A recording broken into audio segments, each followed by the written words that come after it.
அனைவருக்கும் வணக்கம். இன்று மே 9 காலை 7:44. இந்த நேரத்தில் ஒரு குரல் பதிவு.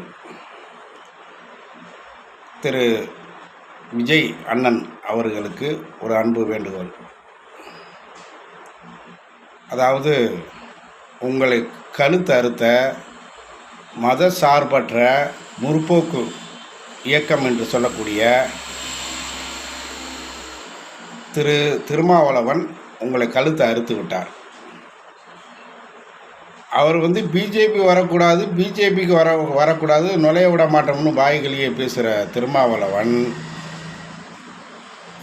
இன்று அவர் திமுக மட்டும்தான் மதச்சார்பற்ற அணிக்கு தலைவராக இருக்கணும்னு ஆசைப்படும் அடிமை நீங்கள். அதனால் திருமாவளவன் கழுத்தை அறுத்து விட்டார். முடவன் கொம்பு தேனுக்கு ஆசைப்படுற மாதிரி 2 சீட்டை வச்சுக்கிட்டு துணை முதல்வர் கேட்குறது மிகப்பெரிய அபத்தம். இன்னொரு பழமொழியும் சொல்லலாம், எந்திரிச்சு நிற்க சேட்டை இல்லாதவன் 9 உண்டாட்டி கேட்ட மாதிரி திருமாவளவன் 2 சீட்டை வச்சுக்கிட்டு உங்களோட துணை முதல்வர் பதவி கேட்குறத நியாயமில்லாது, அது கொடுக்கக்கூடாது. நீங்கள் ஆட்சியே அவன் மூலமாக அமைக்க விட்டாலும் பரவாயில்ல, திருமாவளவனுக்கு துணை முதல்வர் கொடுக்கக்கூடாது. துரோகிக்கு, பச்சை துரோகி என்ன சொன்னால், கம்யூனிஸ்ட்டு 2 பேர் ஆதரவு நிலைப்பாட்டை எடுத்துட்டா அந்த அடிப்படையில் விடுதலை சிறுத்தைகளும் ஆதரவு தரும் என்று தான் சொல்லி வாக்கு கொடுத்தேன். அதை நான் நிறைவேற்றவே இல்லை. 10 மணிக்கு ஸ்டாலின் வீட்டுக்கு ஓடுறேன். நிலைப்பாட்டை சொல்ல தைரியம் இல்லாத கோலை. அதனால் அதை தாண்டி திமுக அணியில் 8 இடம் அவனுக்கு ஒதுக்கப்பட்டது திருமாவளவனுக்கு. அதில் ஒரு சட்டமன்ற தொகுதியில் நிற்க போனதை திமுக தடுத்து நிறுத்துச்சு. நிற்கிறதுலேருந்து விலகிக்கிட்ட திருமாவளவன் இன்று நீங்கள் ஜெயித்த ஒரு தொகுதியில், திருச்சியில், அந்த தொகுதியை நீங்கள் ராஜினாமா பண்ணுங்க, அதில் நின்று நான் ஜெயிக்கணும், துணை முதல்வர் வேணும்னு டிமாண்டு வைக்கிறேன். திருமாவளவனை எந்த காலத்திலையும் கூட்டணியிலையோ, தேர்தல் காலத்தில் ஒரு கூட்டணியோ எந்த காலத்திலையும் வச்சுக்காதே. மிகவும் ஆபத்தான மனிதர்.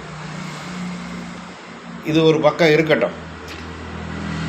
இப்போ நீங்கள் அதிரடியான ஒரு முடிவு எடுக்கணும். அரசியலுக்கு அதிரடி வேணும். கொள்கை கோட்பாடெல்லாம் 2வது. கொள்கை முக்கியமே கிடையாது. மக்களுக்கு நன்மை செஞ்சால் போதும், அவ்வளவுதான்.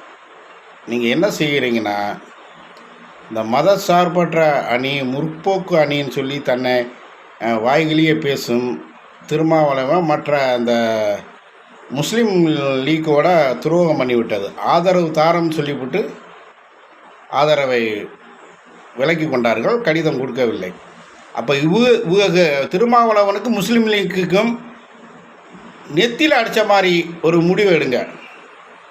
அதுதான் சரியாக இருக்கும். ஏடிஎம்கேக்கு ஆதரவு கேளுங்க.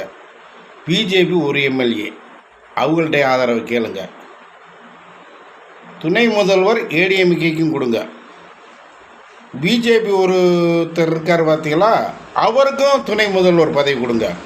ஆனால் பச்சை துரோகம் பண்ண திருமாவளவனுக்கும் முஸ்லீம் லீக்குக்கும் சரியான பாடம் கொடுக்கணும்.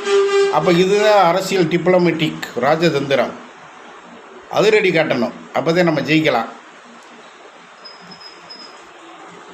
அதனால்